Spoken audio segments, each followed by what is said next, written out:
So, welcome. This is a lecture called "How Not to Die," which is a rather strange title. Where's that book? Michael Greger's book is entitled "How Not to Die." It's over there. And this is not a promise of immortality. I'm not going to teach you how never to die, but in this book, he takes the 15 major causes of mortality in our culture, and the first one is heart disease, which we're going to talk about today, but that's where it comes from. How not to die. The first chapter is heart disease. How not to die of this. How not to die of that. And this is a guy I'll explain at the end, and this guy is a phenomenal resource, and the best part of his resource is his website. It has little videos, of which there's over 2,000. But so the subject is how not to die, and how to avoid dying from the most common causes of death in our culture. And I'm going to pick as an example ischemic heart disease, or what causes heart attacks. But let me give you a little background. Our culture is like a group of people floating together down a river in inner tubes. Okay, this is what I used in the blue zones to talk about this. And you know, if you have about 50 people that you're floating down a river in inner tubes, you kind of get used to each other. You kind of get used to what happens, and you kind of assume you're normal because you don't. Let's say you don't know anybody else. You don't know there's any other rivers. You don't know any other group of people.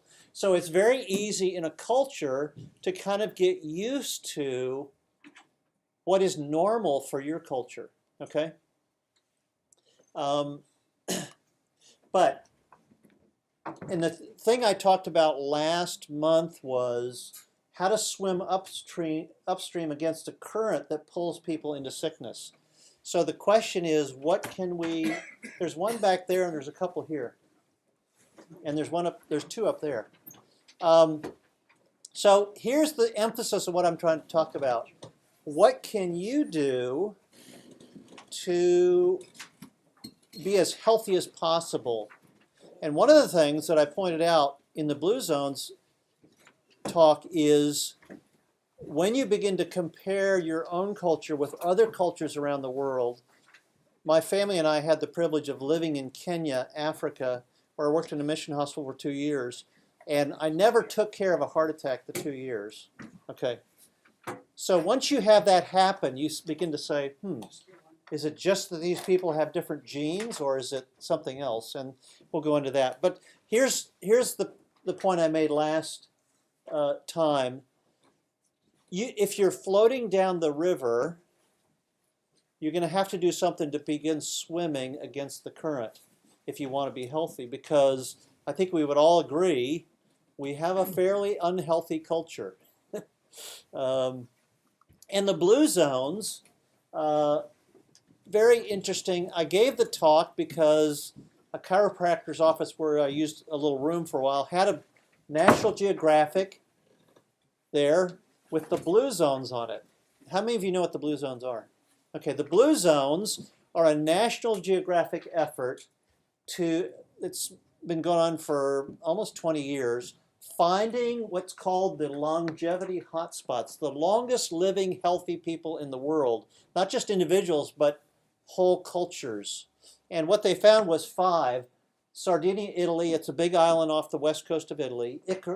Icaria, Greece, a little island off the east coast of Greece.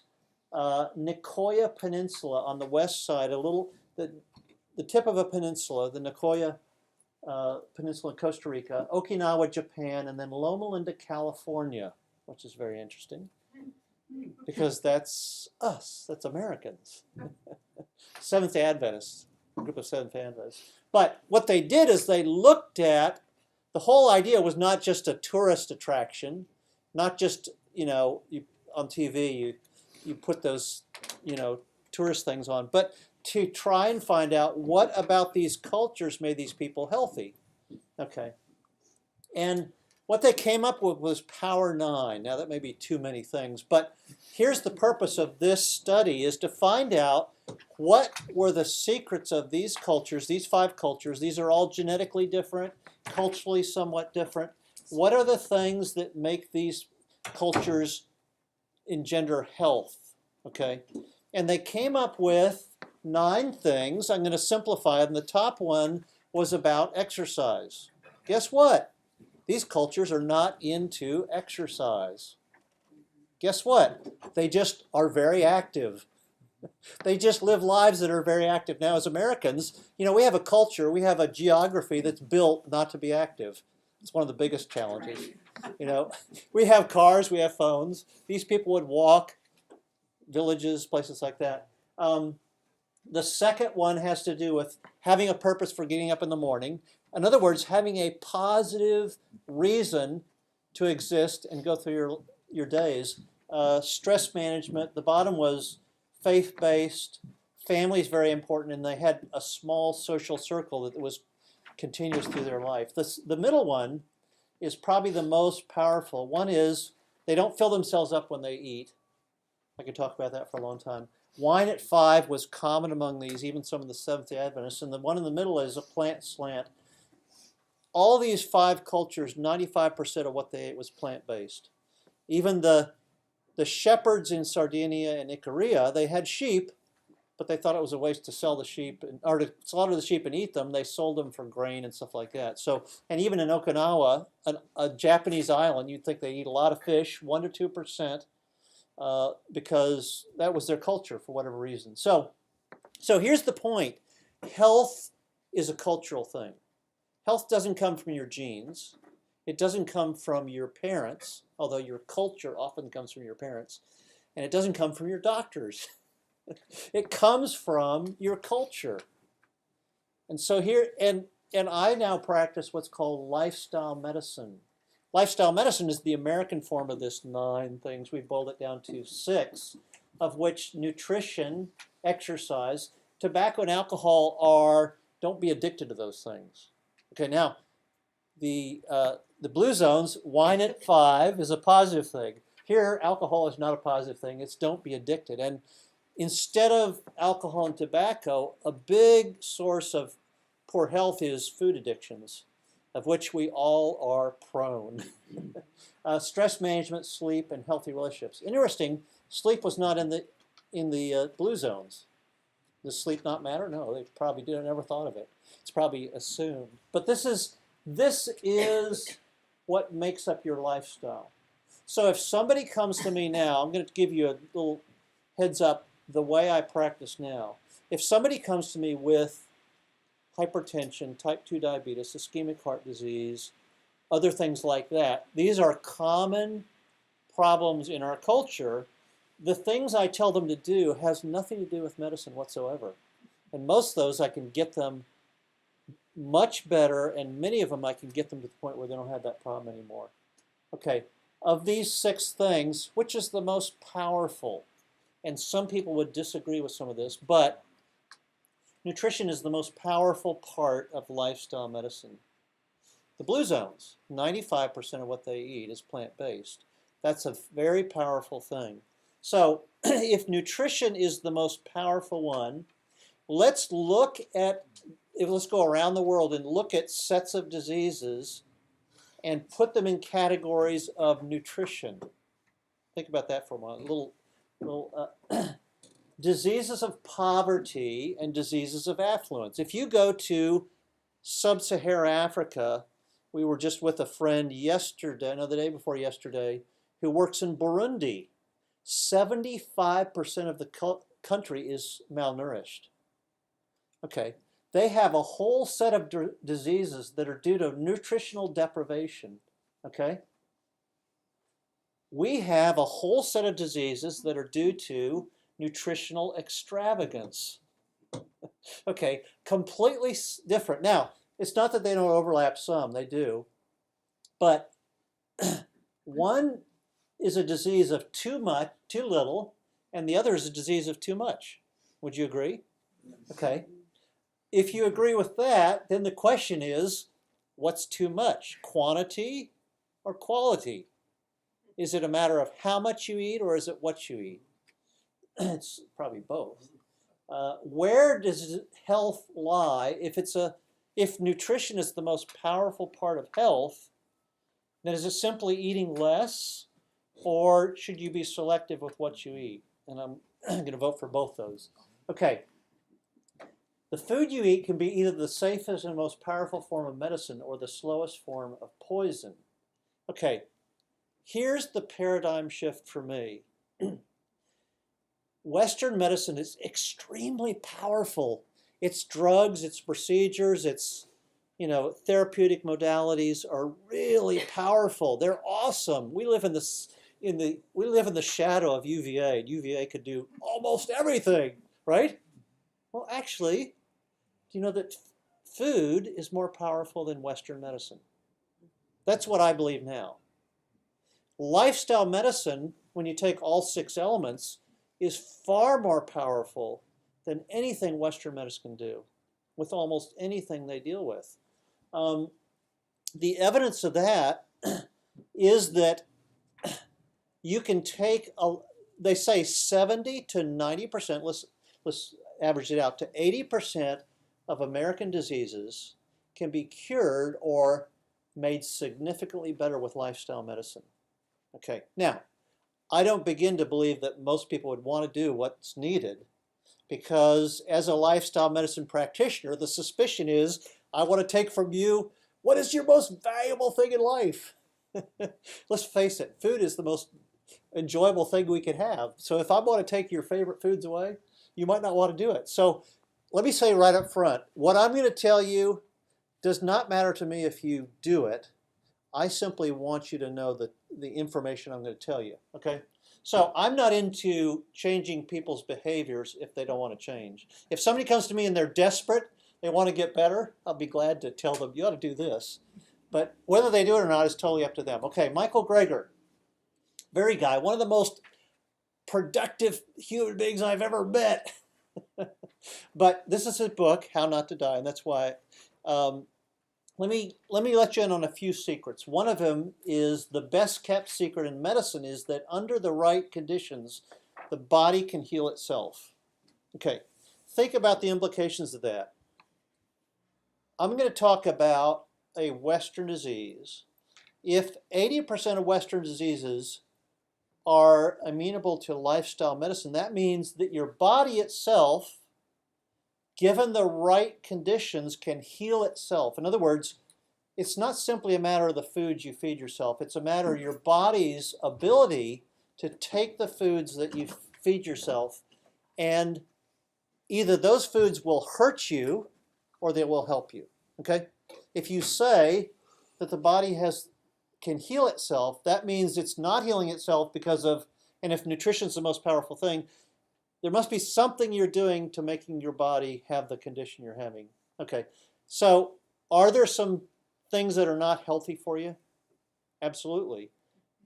Are there some things that are really healthy for you? Yes. Now, I understand. One of the things I'm going to do next month is give a talk called The Diet Wars. We live in a culture where there are very vicious diet wars. And one of the biggest things it leaves us with is the skepticism that anybody knows what they're talking about, okay?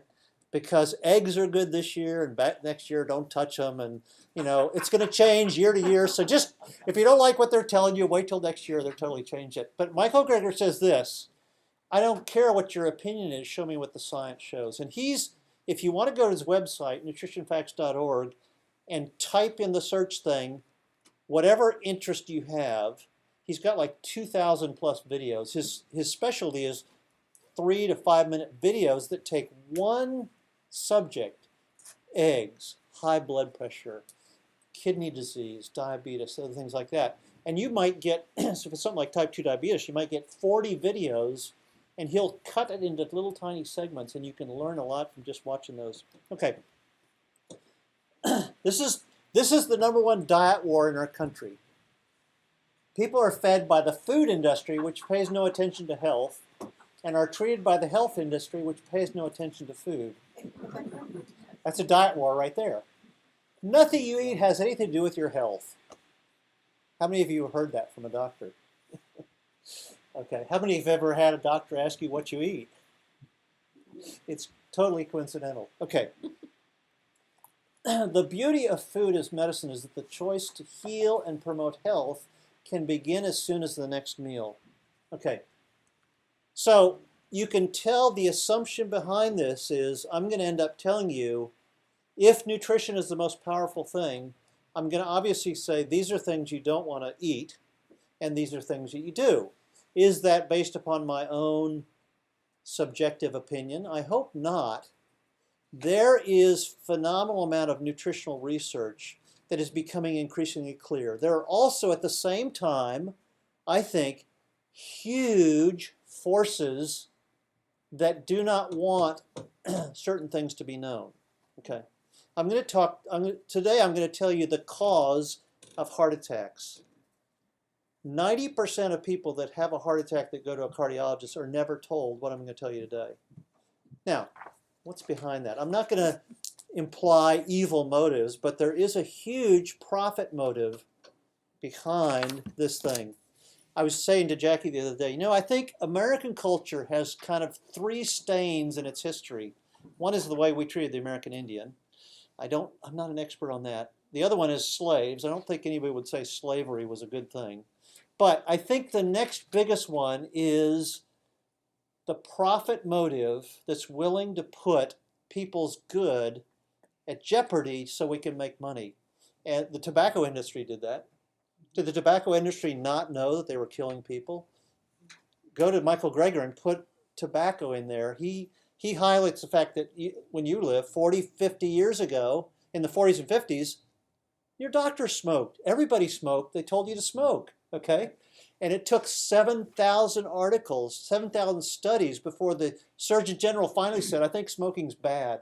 And then what happened is the government actually turned against smoking. And so smoking is on the wane, and it's been beneficial for us. But what you eat is not in the radar of our government. So good news, there's good things for you. Bad news, there's bad things for you. One of my favorite practitioners is John McDougall in California. And he has a little children's coloring book, and he calls it food poisoning. Now, my purpose is not to offend any of you. If your favorite foods are in this, well, okay. But what he says is, and he says sometimes you have to be graphic and in people's face. There are things you can eat, and this may be the first time you've heard it, I'm sure it's not, but there's things you can eat that are actually bad for you, and there's things you can eat that are good for you. Here's an example. I just took 2 pages out of this. Do not eat meat. And sometimes you have to be specific. What's meat? For Filipinos, fish and seafood are not meat. It's a separate category. But so here's what you shouldn't eat, and here's what you should. Okay. So I'm getting you used to understanding that there are good things and bad things. Okay. So let's dive into chapter 1: How not to die from heart disease. Okay. So what I'm going to do the rest of the time is focused on what I call ischemic heart disease, cardiovascular heart disease, atherosclerotic cardiovascular disease, whichever one you call it. Some people just call it heart disease, but it drives me crazy as a doctor. There's about 20 or 30 types of heart disease. But the reason I'm going to pick this is because it's #1 killer in this culture. Okay, and if you say I have absolutely no interest in this subject, wake up and listen, because probably what you'll hear before I'm finished is probably all of us have it.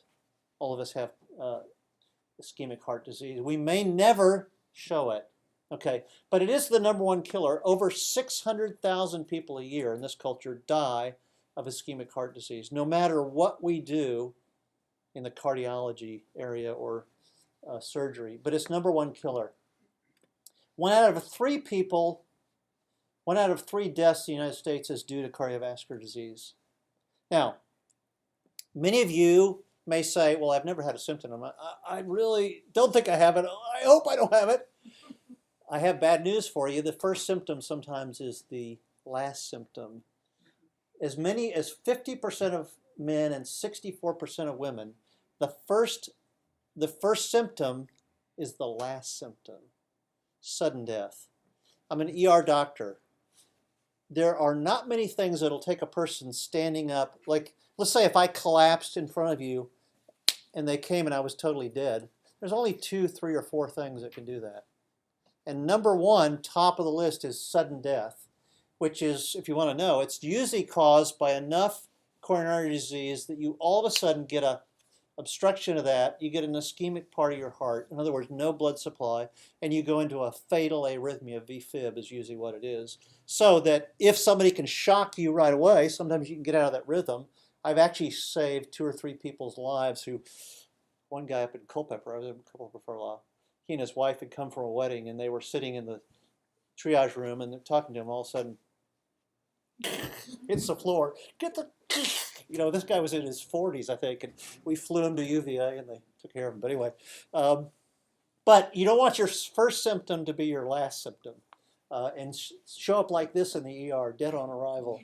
Okay, so what are the causes of ischemic heart disease?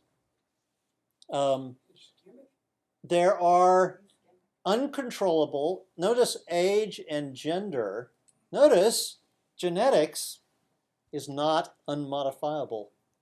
Genetics is modified by epigenetics. If you don't know what epigenetics is, ask me afterwards. But these are the known risk factors for ischemic heart disease. And notice the ones that are due to diet. Triglycerides, obesity, diabetes, high cholesterol, high blood pressure. Smoking is obviously not due to diet. Inactivity, stress, and genetics. A lot of people have no idea what causes. We have a friend who described a person's death and they said they got so stressed out they had a heart attack. Well, okay, that could precipitate it, but that's not the main cause. Now, so these are the things that contribute. But what does lifestyle medicine have to do with? Okay, here's a busy slide. Don't look at the whole thing, but here's the point. That atherosclerosis is the common denominator for most people with a heart attack. And what happens is the arteries, this is a cross-section of our artery, and what happens is the arteries begin to develop what are called atheromas. And this is a lot of cholesterol and other stuff in it, a bunch of gradue. But what's interesting in this culture is kids at the age of 10 already have the earliest evidence of atherosclerosis, which is fatty streaks, in the first decade. So this is not a disease that develops overnight. It develops over a long period of time. It is a disease of affluence. Okay, so there are known causes, and we're going to talk about those. Here's the thing that drives. What's interesting about this is you watch the cardiologists, and there's certain things that develop in their understanding that drives them crazy. As these things get bigger and bigger and bigger, the biggest ones actually are not the ones that cause the problems. They're usually big and hard and calcified. It's the little, what are called unstable plaques that usually cause a heart attack. And we'll get at that in a minute. But now, here's one of the culture wars. If you're not aware of this, let me make you aware of it. There's a culture war going on about what causes heart attacks. Is it sugar or is it fat? Do you know those two are paradigms? Gary Taubes just came out with a book, The Case Against Sugar. I heard Gary Taubes speak here. There are people that say it's refined stuff and engineered stuff that causes heart attacks. Well, that contributes. But is it fat and cholesterol? And what you find is oftentimes those people in that diet wars are defending either money they're making or a paradigm they believe in. Okay, is it one or the other? Do you have to choose between the two? No. It's actually both. Okay, that actually cause. Now, at the end, I'll talk about the fact that there is now a major effort to say butter and bacon and fat are fine. They're not bad for your heart. There's a cardiologist in England, Asim Malhotra, who's the chief advocate of fat, that saturated fat is good for your heart. It's total crap. Believe me. Scientifically, there's no basis. If you want to know what the studies show, they are very poorly done studies, but this whole movement's going to get a lot of people in trouble. It is so settled that cholesterol and fat, saturated fat, are an intrinsic part of heart disease that, the people don't have a vested interest. That's what it's about. Now, and this is part of the diet wars. How many of you remember Bill Clinton? And remember I'm not talking about the recent stuff, By the way, the Clinton Global Initiative is shutting down. I don't know why, but do you remember his heart disease after he was president?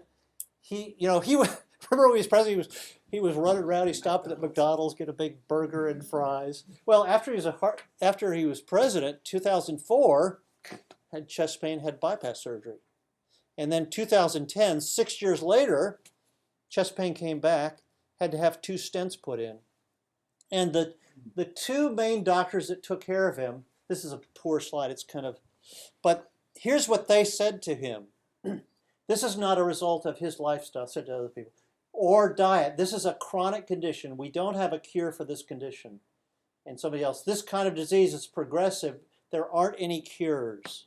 So what do you do? But after a while, Bill Clinton, being a smart man, did his own research and began to realize, you know what? I'm heading for another problem if I don't do something. And he actually met 2 of the practitioners I'm going to show you and actually cured his heart disease. This is a heart, if you've never seen one, and there's 2 and then 3 main arteries. This is a left anterior descending, the one we call the widowmaker. What happens in a heart attack is you have a narrowing, and so if the blood supply doesn't go through that part of the artery, then distal to that, beyond that, you begin to get ischemic pain.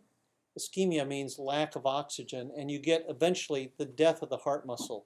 So what do we do? And let me say this, that American cardiologists are phenomenally skilled and gifted at what you might need if you have an acute heart attack.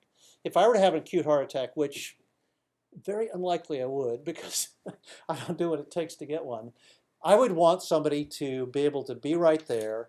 And I've taken care of probably a couple hundred heart attacks in my career, and some of them be quite dramatic. But they will do a catheterization, and either you will have a single narrowing or a few narrowings that they can put a stent in. You know, I was around before they could ever do bypass surgery. Actually, no, I did. I think I trained. I think 70s is when they started doing that. So if you have a bunch of ratty arteries and there's no place to put a stent in, they'll do bypass surgery, which is quite invasive. Or they'll do stents, which is a much more modern thing. It used to be they would do angioplasties. They put a little balloon in, blow it up, and that was it. Now they blow it up and they put a little wire stent in, like a bird cage. And now the wire stents have chemotherapy in them. They keep the vessels from the endothelium from regrowing. So we essentially have procedures and pills, which I'll talk about in a minute, to open up the narrowing, and oftentimes this is life-saving. Okay, so I don't want to downplay that at all. But for people who put their hope in bypass surgery or stents, they're not as successful as some people. If they save your life acutely, fine, but the long-term prognosis is not fundamentally changed by these modalities.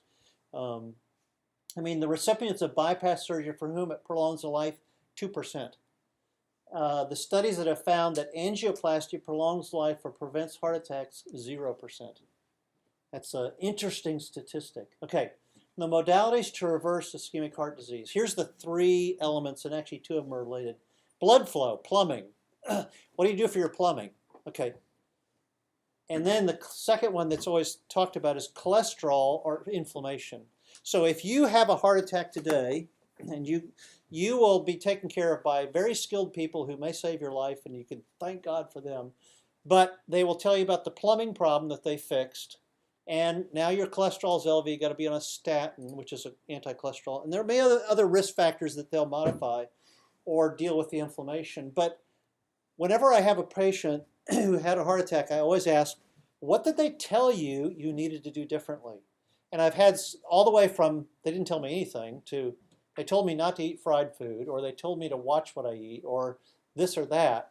Rarely any comprehensive evaluation, no matter what you believe as far as a nutritional paradigm. So this third part is really often not dealt with at all. That's the norm.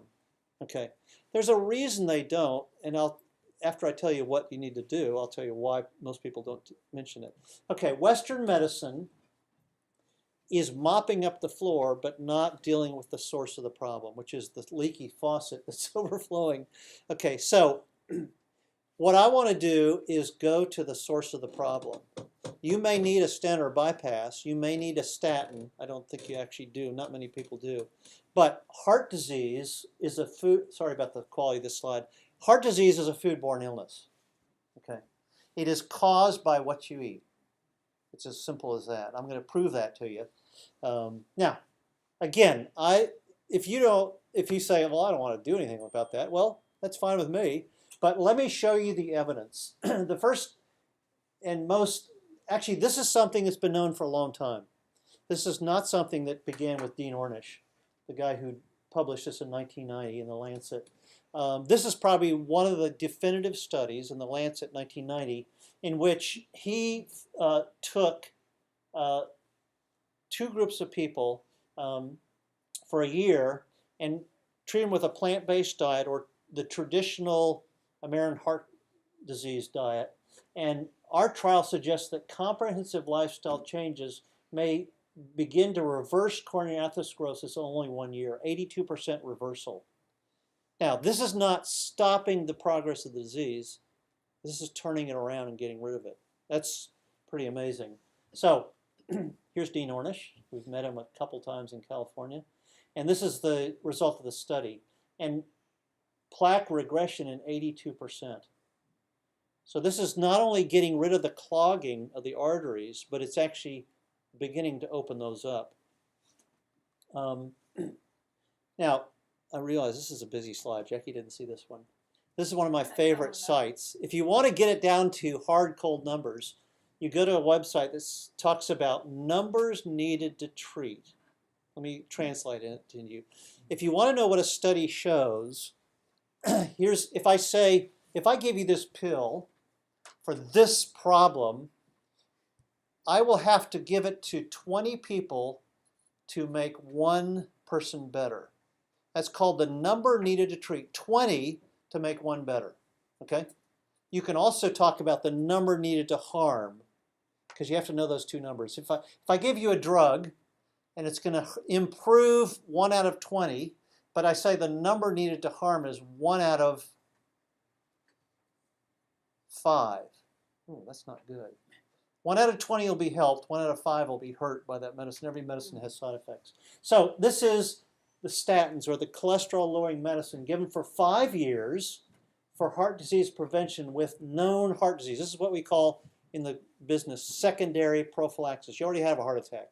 They put you on a statin. Okay. You have to treat 83 people to make a difference in one person's life.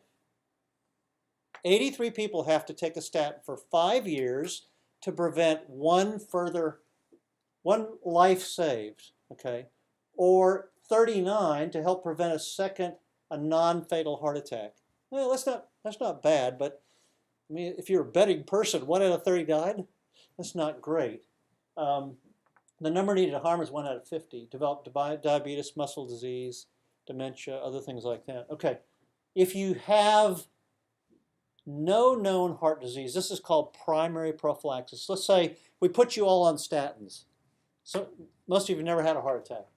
1 out of 4 will have to take it for 5 years to prevent one heart attack. 104. 104. One person out of 104, and there's maybe, what, 30 people? So triple the number of people in this room. All of you take a statin for 5 years. One of you is helped. Is that a good odd? No, but next time you go to your doctor, ask him for the number needed to treat for whatever he's going to give you. 1 out of 50 to harm them. Okay. Now let me look at diet, Mediterranean diet. Mediterranean diet is the gold standard for the medical culture. I don't think it's the best diet there is. Mediterranean diet for 5 years for heart disease prevention without known, in other words, primary prophylaxis, Mediterranean diet. 1 out of 60 must eat a Mediterranean diet for 5 years, or whatever doesn't give a, but in these studies, these are mainly taken from the Cochrane Collaborative, which reports these things, but 1 out of 61, obviously nobody's harmed by it. It's good, it's not like a drug, it's food. 1 out of 61 to avoid a stroke, heart attack, or death. And if you already have a heart attack, 1 out of 18 to prevent a repeat heart attack. That's getting a lot better. 1 out of 18. 18 of you eat a Mediterranean diet. Now, the question is, what's a Mediterranean diet? Is a Mediterranean diet what you were going to eat anyway? You just pour olive oil on it, it becomes a Mediterranean diet? That's a joke. But, okay, now, if you look at statins versus diet, let me look at the bottom. Cholesterol-lowering statin medicines can reduce your cholesterol, your LDL, 26%. But what I'm going to tell you to eat, Joel Furman, remember he was my guy that converted me? What he recommends you eat will reduce it 33%. So diet changes are better than statins. Okay. Congratulations, you survived bypass surgery. Oh, by the way, here, have a burger. The lessons that people are taught in the hospital are really atrocious sometimes because I think we all would agree burgers are probably contributive to heart disease. And there's a physicians committee for responsible medicine in DC that's working to get hospitals to at least begin to teach people what health is all about. We live in a culture where we're kings and queens.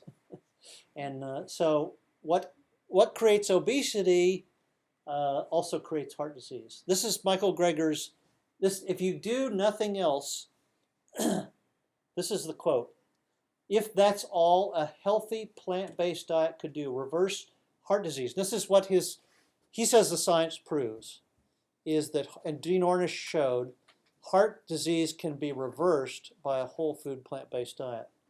If that's all it does is get rid of the #1 killer in the United States, in this culture, shouldn't that be the default diet until proven otherwise? And what I'll tell you is, in this paradigm, most of those diseases of Western culture have all the same cause. So this is not the one diet that works for ischemic heart disease. Oh, by the way, there's a different diet for hypertension. You can tweak them a little bit, but they're basically the same thing. They get rid of the majority of the Western diseases. Okay. Second practitioner, Caldwell Esselstyn, who is up in the Cleveland Clinic in Cleveland, Ohio. His wife's ancestor started the Cleveland Clinic, so this guy's aristocracy there. But he used to be an endocrinology surgeon, breast cancer surgeon. He also won the Olympics in some. This actually won the Olympics first before he was a surgeon. But he's a real cool guy that we've been around. But he, in his retirement years, said he began to be converted to this paradigm. And the way he got converted was breast cancer. He was a breast cancer surgeon. He began to think, you know, for every woman I treat for breast cancer, how about the ones that are in the process of getting it? What am I doing to prevent it? And he started looking around the world, and he found parts of the world where breast cancer almost didn't exist. So he started this cross-cultural comparison that led him to believe that if you grow up in Japan, your incidence of breast cancer is like 1/30th what it is in the United States. But if you move from Japan to the United States, the longer you live there, your risk of breast cancer goes up. Why? Your genes don't change, it's what you eat. So this is his book. There's a copy of it right up there. Prevent and Reverse Heart Disease. He and his wife have a practice that is totally geared at people who have ischemic heart disease. And if you want to go spend time with him, they'll schedule you to come on a Saturday for 5 hours. He and his wife will educate you for 5 hours, and they will coach you and stay in touch with you how to get rid of your heart disease. And this is evidence of what he does actually works. This is a fellow surgeon. He took his place as the chief breast cancer surgeon. This is a guy that I think he was 42, had no medical problems, no risk factors for heart disease. One time he was operating, he went to write his post-op orders, and all of a sudden, terrible chest pain. This guy was rushed down to the ER, was found to have a heart attack. They took him to the cath lab. They found out what was wrong with him. He had 2 cardiac arrests. They resuscitated him. 3 days later, he went home from the hospital, and what turned out is this is the distal LAD, left anterior descending. They could not put a stent in it. They couldn't bypass it. His plumbing could not be fixed. He didn't want to take statins. He knew what they did. So, being a friend of Caldwell Esselstyn's, came down the hall to Caldwell Esselstyn and said, what do you think I should do? Caldwell said, well, I tell you what, this is what I do all the time. Why don't you come join me and we'll coach you and teach you how to. So Caldwell said he became the poster child for this way of dealing with it. And 32 months later, they did a repeat angiogram. It was totally normal. That's evidence. There's lots of other evidence of this, but that's evidence that it's not just stopped, it's reversed. Now, the rate of recurrence of cardiovascular events, and this is primarily Caldwell Esselstyn's, a whole food plant-based, people that do that and do it, and believe me, it's pretty rigorous, but it works, less than 1%. Here's what Caldwell Esselstyn says to you if you come to him. And what's interesting, at the Cleveland Clinic, he starts doing this before he retires, and all of his colleagues send him their worst cases. The people they've told basically, go home and die, we don't have any more arteries to bypass, and you're going to die pretty soon anyway. Actually, if you go to Michael Greger's website, he tells the story of his grandmother, who, when he was a young kid, his grandmother had so many bypass surgeries. I don't think they had stents back then, but she had to go around in a wheelchair because if she got out of the wheelchair, she got crushing chest pain.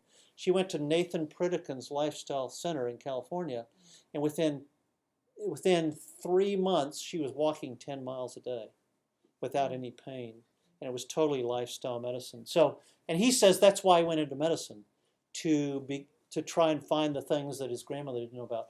Non-whole food plant-based. If you have a heart attack and you eat the standard American diet, you don't change anything you do, 2/3 of those people will eventually get another cardiac event. Now, all of us know people that have had one problem and they never seem to have the problem the rest of their life.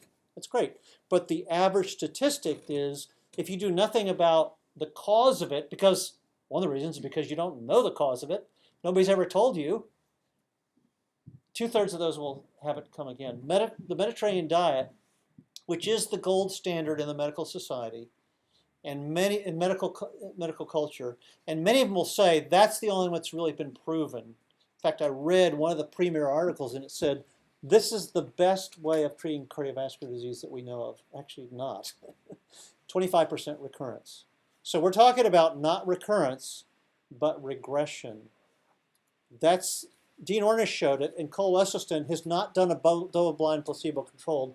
There are some, I don't know if you notice, doctors like a certain level of evidence, and I don't think the studies have been done to prove this. Well, Dean Ornish's was, but Caldwell Esselstyn's wasn't. So here's a quote by Caldwell Esselstyn. So you have two choices. We could perform triple bypass surgery where we take a vein out of your thigh, open up your chest, so we could sew the vein into your coronary artery. That costs more than $100,000, $250,000 now is what it costs.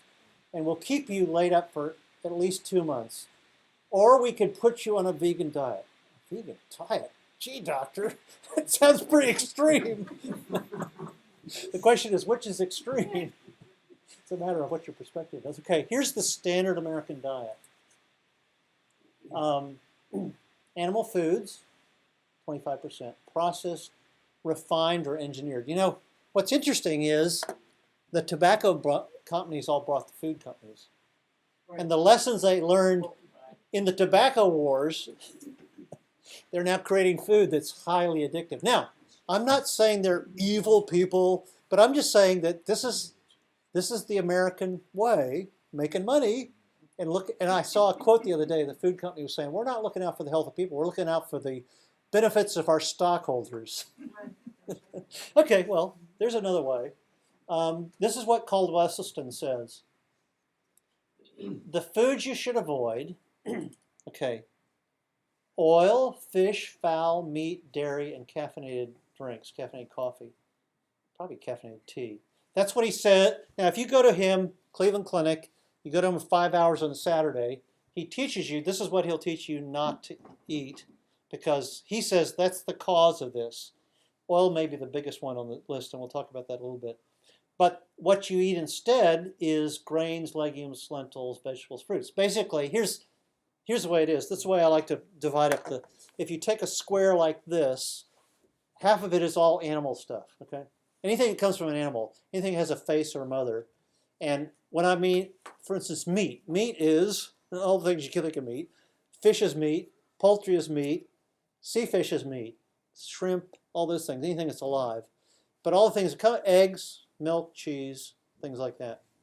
Those are all. So basically, what he would say is, don't do that. Okay? Is that extreme? Well, okay. On the other side, you have all plant-based foods, and half of that is highly engineered or refined. You know, back when they used to mill wheat locally, and if they'd grind it, but they wouldn't separate it. There were a lot of little mills around the country because it wouldn't stay fresh for very long. But the fact that they could mill it and take the flour out, the shelf life was phenomenally long. That was a big step forward in food processing, right? Problem is they took most of the healthy phytonutrients, fiber, and stuff like that out of it. So Wonder Bread, though it's white flour, and they add all the nutrients back in, it doesn't work very well. It doesn't work like whole grain. So whole food, plant-based. Now let me get into a little bit. I'm going to talk, this is a busy slide, but it's the cross-section of an artery. And this is an artery that has a atheroma or cholesterol. And let me just differentiate something. Not every artery that has narrowing in it is a problem. There are some stabilized plaques and there are some what are called vulnerable plaques. Okay. In general, what drives the cardiologist crazy is it's the big plaques that oftentimes are actually not a problem. If you have a big narrowing in the top of your LAD 90%, I can guarantee you have collateral circulation. You don't get 90% until you have blood flow in the collateral vessels. So that clogging off actually oftentimes will not cause a heart attack. It's the small vulnerable ones. And let me show you kind of the pathology. This is a busy slide also, but this is probably one of the most important slides because on the left is the problem and on the right is the solution. The endothelial layer is a lining of cells around the inside of the 47 minutes. I better quit. I better go a little faster. Okay, the endothelium is your life jacket for the health of your arteries. Okay, and that endothelium has a one-cell layer that's very responsive. It makes a substance called nitric oxide. It's a gas. It only lasts a fraction of a second, but it's a vasodilator that makes that vessel dilate. But when you eat all the things that damage the endothelial cells, you begin to get an atheromatous plaque, and these cells begin to die. And when you have really poor cells on the cap of that, it's vulnerable. It can rupture, spilling all of its contents, causing a clot, and that's what causes a heart attack. Over here, you have old endothelial cells that are then regenerated by what's called endothelial progenitor cells that come from the bone marrow, and they actually come and repopulate your endothelium. What makes the difference? What you eat makes the total difference between the left side and the right side. And if you go back to what Colweston says, if you go to his clinic and do exactly what he says, within 3 weeks, now, interesting, in 3 weeks you can't get rid of a plaque, but what happens is the diet now makes the plaques not vulnerable. In 3 weeks, you can actually make vulnerable plaques not erupt. That's how powerful lifestyle medicine is. Ask me at the end. Because instead of bathing with things that are bad for them, you're bathing your arteries with things that are actually good for them and heal the arteries. That's what a whole food plant-based, that's what cholesterol, saturated fat, fructose, inflammatory stuff creates this side, and a whole food plant-based diet creates this side. Okay. Now, here's another example. How many of you know what TMAO is? TMAO is a substance. Let's start with animal foods up here. If you're a hardcore carnivore and many of us are, or many of us were. Uh, Here's one of the new bad newses about animal products. Choline is one of the substances in it. When it goes into your gut, it's taken up and metabolized into TMA, and then your liver metabolizes TMAO. And if you have TMAO in your blood, and you can actually get a blood test for TMAO, you have 6 times the incidence of ischemic heart disease. Causes atherosclerosis, causing strokes, heart attacks, and death. Cholesterol and fat, fructose, other inflammatory things, highly refined stuff, engineered stuff also contributes to this. So these are the kind of things that make the problem worse. Now, here's again the vessel with your endothelium, and nitric oxide dilates those. So as you get a diseased artery, it's less able to dilate. So, for instance, if you have arteries down your legs, which you do, and you start running, those arteries have to dilate to allow more blood to go to provide oxygen to your muscles. Same thing in your heart. If your coronary arteries are kind of old and beaten up, they can't, and so that may cause a problem.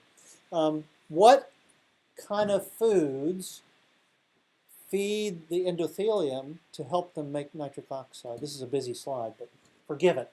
But it's basically plants, but there's some plants more than others. Arugula is number 1. And Caldwell Esselstyn gets his people to eat green leafy vegetables 6 times a day. Whenever I'm in my right mind, I go to the grocery store, get a little thing of arugula, and I put it in my car, and I'm munching on it every once in a while. And he has this thing he says down here, and where he spits out this long list of the green leafy vegetables that are best at providing arginine, which is what nitric oxide needs to be made. So green leafy vegetables will do it, but if you want to major on this, this is what you need. Okay, here's what this boils down to. And I'm sorry to be stark and black and white, but you can oftentimes think of yourself. Here's what I do. If somebody says, okay, I want to do this, teach me how, I take them to, for instance, Whole Foods. Whole Foods, one of our favorite places to go. The left side, when you first walk in, is all the produce. They say if you want to be healthy, eat stuff without a label. It's like fruits and vegetables in their natural state. There's also bins of rice, beans, nuts, lentils, all kinds of things, spices, herbs.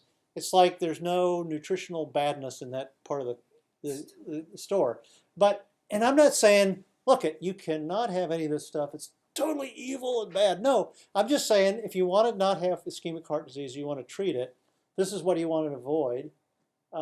There's other research too. For instance, animal protein, JAMA this last summer said, animal protein tends to raise, the more animal protein you eat, the more all-cause mortality is raised.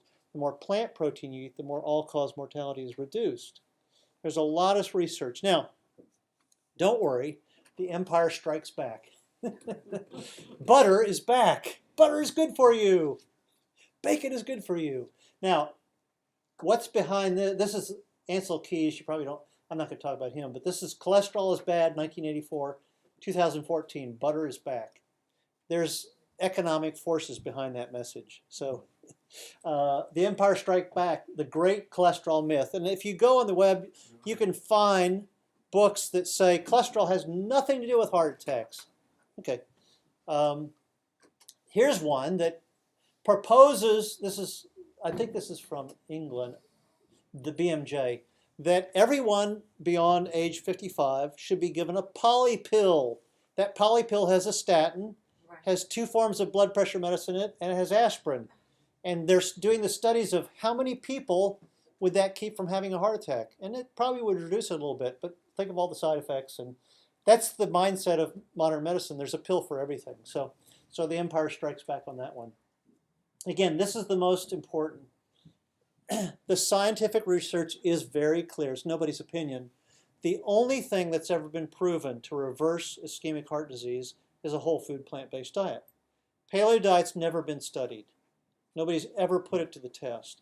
The Mediterranean diet is better than the standard American diet. If you want to eat the Mediterranean diet, go right ahead. You're doing yourself a favor getting away from the standard American diet. If you're so totally confused you don't know what to do, go to Michael Greger's thing and look at what he says. He's obviously got an opinion, but he's a man that really sticks with the science. He'll show you the studies. He'll show you what they say. Get his book, How Not to Die of Heart Disease, Lung Disease, Brain Disease, Digestive Cancers, Infections, Diabetes, High Blood Pressure, Liver Disease, Blood Cancers, Kidney Disease, Breast Cancer, Suicide and Depression. You mean eating a whole food plant-based diet improves your mood? It sure does. Prostate cancer, Parkinson's disease, and iatrogenic causes. Okay. If you're not busy living, you're busy passively dying. Isn't that part? When you look at the blue zones, and these people have a reason to get up in the morning, you know, as you get older, it's easy to settle into passivity. You know, and we can live physically passive lives, but you have to have something to live for, to be willing to do something positive, and not only do something positive, to be willing to do something negative, which is discipline yourself in terms of what you eat and what you do. All of us, let me take something that I'm not the chief advocate for, but exercise. Everybody in this room knows we should exercise. How many of us love to exercise? Probably most of us don't, but that's something that you've got to have a drive to live in order to do the things that are hard to do, that are guaranteed to make a positive effect. So what I'm saying is, you're floating down the river, and you're going to get everything everybody else does if you do what everybody else does. Okay, that's not to look down on them. I'm not into condemning people. I'm not into making anybody feel guilty because they don't believe what I'm saying or do what I do. Say, it's your own business. You're going to do what you want to do. You're all adults. But if you want to make a difference, you have to swim upstream, and that there's certain consequences of swimming upstream. One is you may be all alone. You may have no friends that do what you do. And the other thing is you don't have a support group. We all need support groups. So health comes from healthy living. Michael Clapper, one of the practitioners that we're into. So that is it. I'm going to stop.